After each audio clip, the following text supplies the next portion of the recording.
My name is Officer Mike Madland, and this is my story. I wanted to be a cop ever since I was a kid, as far as I can remember. I always had the utmost respect for policemen. Whenever I would see them out there driving around, I was like, wow, that's something I want to do. It all started when I turned 18 and joined the military, as I served as a military policeman. And then I transferred over when I became hired on in Metro in 2007. I've been on the department for just under 4 years. I'm part of the mobile crime saturation team. We're basically a zero tolerance unit that goes into the worst neighborhoods based off of crime stats and crime reporting by victims. They say, hey, our area is really bad or really rough. We go in there and try to squelch the problem. We are basically the first line of defense for those that are defenseless. The day that I was shot was March 23rd, the day after my son's birthday.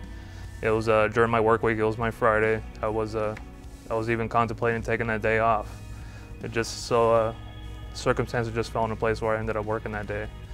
But on that night, we went and came in for work, had our what's called briefing, where we go over hot topics that we need to pay attention to. When we got information that there was a stolen Mercedes that was running around town doing robberies on individuals. And the robbery they did the previous night was when they shot a lady in the stomach on the southwest side of town.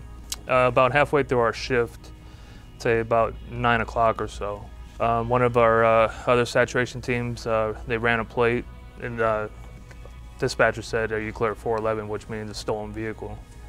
So we all started caravanning to that direction. It was out on the northwest side of town. As we got to it, we actually discovered that it matched the description to a T of the vehicle that was doing the robberies across town.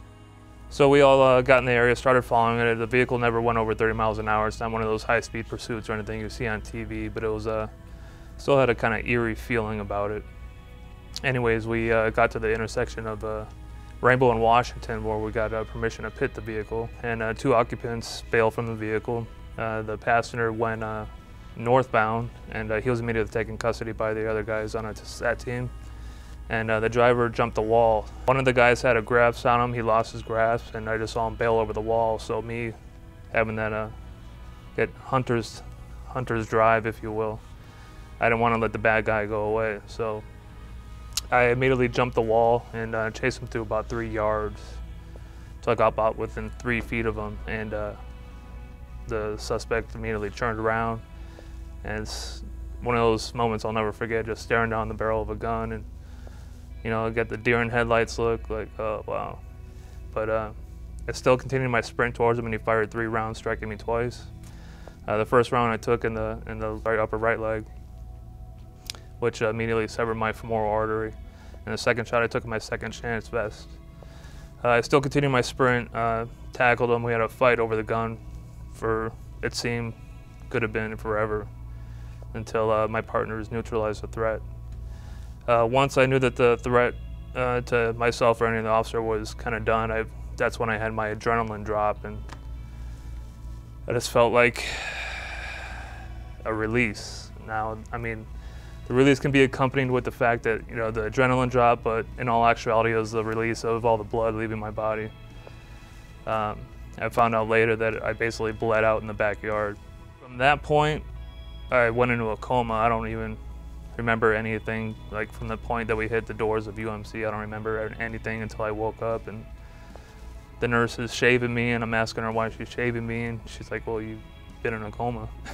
So it was kind of a sombering event. Recovery has definitely been a tough process. I think it's made me a stronger person.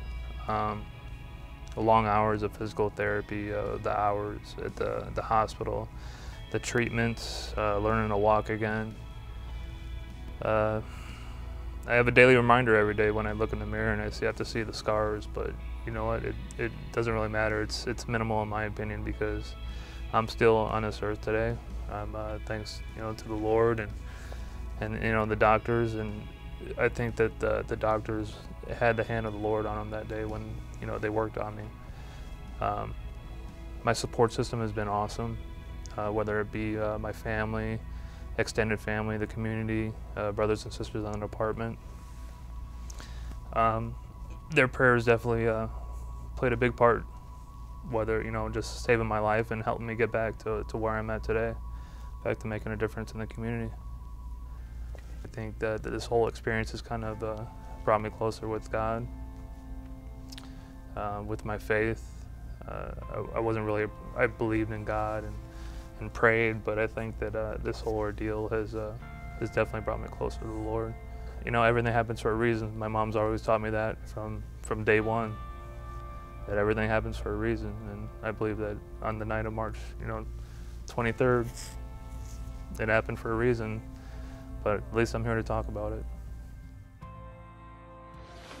For sustaining substantial bodily injury through the hostile actions of another, I hereby present you, Mike Madland, the Purple Heart Award.